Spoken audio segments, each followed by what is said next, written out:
ఇవాళ మన special recipe వచ్చేసి రాగి దోశ అండి. ఈ రాగి దోశలు చాలా స్మూత్ గా అండ్ టేస్టీ గా చాలా బాగుంటాయండి. మంచిగా ఏదైనా హెల్దీ బ్రేక్ఫాస్ట్ తినాలనుకునే వారికి ది బెస్ట్ అని చెప్పవచ్చండి రాగి దోశ అయితే. రాగుల్లో proteins, carbohydrates and energy levels కూడా ఎక్కువగా ఉంటాయండి. అలాగే ఈ రాగి దోశను చేయడం కూడా చాలా ఈజీ అండి.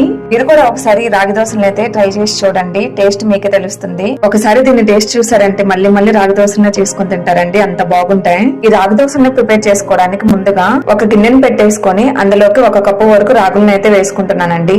ఈ రాగులు అయితే మా పొలంలో పండించినవేనండి, కొంచెం పొట్టుగానే ఉన్నాయి.